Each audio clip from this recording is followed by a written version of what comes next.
Hello दोस्तों, मेरा नाम है विकास और आज मैं आप लोगों को एक ऐसी रहस्यमय स्टोरी के बारे में बताना चाहता हूँ जिसे सुन के आप लोग भी सोच में पड़ जाएंगे, क्या वाकई ऐसा कुछ हो सकता है।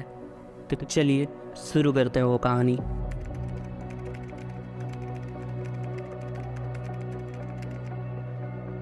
तो ये कहानी है लुगड़ी देवी की, जिनका जन्म 18 जनवरी 1902 में हुआ था। इनकी शादी बहुत अर्ली एज में ही इनके घर वालों ने करा दिया। शादी के बाद उसने एक बच्चे को जन्म दिया, मगर बच्चे के जन्म के 10 दिन बाद ही लुगड़ी देवी की डेथ हो गई। ये नाम लुगड़ी देवी याद रखिएगा आप लोग। अब आते हैं शांति देवी की कहानी पर, जिनका जन्म ठीक लुगड़ी देवी की डेथ के 14 महीने बाद 12 दिसंबर 1926 को दिल्ली में हुआ था। 4 साल के बाद वो अपने घर वालों को ये कहने लगी कि मुझे मेरे पिछले जन्म के बारे में सब कुछ पता है। उन्होंने ये भी कहा कि उनका जो असली घर है वो मथुरा में है, जहाँ उसके हस्बैंड रहते हैं। लेकिन उनके पेरेंट्स ने सोचा ये अभी बच्ची है, कुछ भी बोल रही है, और पेरेंट्स ने उसे इग्नोर कर दिया। लेकिन 6 साल की उम्र में शांति देवी ने घर से भागकर मथुरा पहुंचने की कोशिश करी। वो अपने स्कूल में ये भी कहा कि वो शादीशुदा थी और बच्चे को जन्म देने के 10 दिन बाद ही उनकी डेथ हो गई। अपने टीचर्स और प्रिंसिपल को उन्होंने मथुरा की बोली में ये सब बताया और अपने पति का नाम केदारनाथ बताया। प्रिंसिपल ने मथुरा में उस नाम के एक व्यापारी का पता लगाया जिसने अपनी पत्नी लुगड़ी देवी को 9 साल पहले अपने बेटे को जन्म देने के 10 दिन बाद खो दिया। और वो इंसान मिले भी और उनका नाम वाकई में केदारनाथ ही था।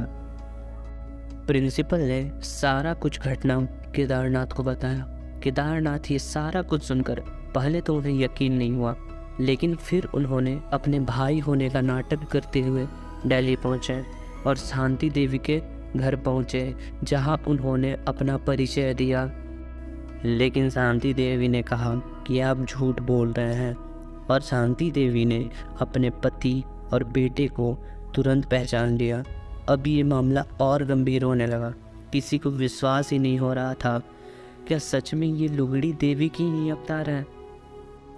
अब ये केस महात्मा गांधी के ध्यान में लाया गया, जिसमें एक कमीशन बनाई गई इस केस को इन्वेस्टिगेट करने के लिए। वो कमीशन 15 नवंबर 1935 को शांति देवी के साथ मथुरा पहुंची। वहां शांति देवी ने लुगड़ी देवी के दादा और परिवार के बाकी मेंबर्स को भी पहचाना।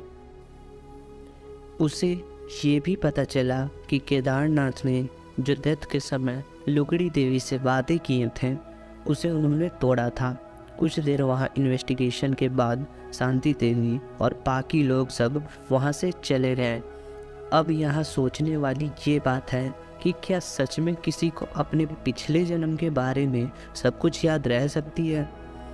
1936 में एक कमीशन रिपोर्ट पब्लिश हुई जिसमें ये कहा गया कि वास्तव में शांति देवी लुगड़ी देवी की ही अवतार है। ऐसी ही कई सारी रिपोर्ट्स आई जिसमें ये बात साबित हुई कि सच में ये लुगड़ी देवी की ही अवतार है। धीरे धीरे समय बीतता गया, सब कुछ एक आम जिंदगी जैसे चलने लगी। शांति देवी ने किसी से शादी नहीं करी। वो अपने इस रहस्यमयी कहानी को 1950 में एक इंटरव्यू में बताया, और 1986 में जब के.एस. रावत ने उनका इंटरव्यू लिया तब बताया। वो कुछ ऐसी चीज़ें भी बताई कि जब इंसान अपने मौत के करीब होता है तो उसे क्या महसूस होता है।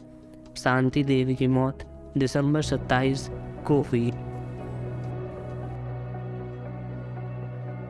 इस कहानी को सुनने के बाद क्या आपको भी ऐसा लगता है कि किसी भी इंसान को उसके पिछले जन्म के बारे में सारा कुछ याद रहे?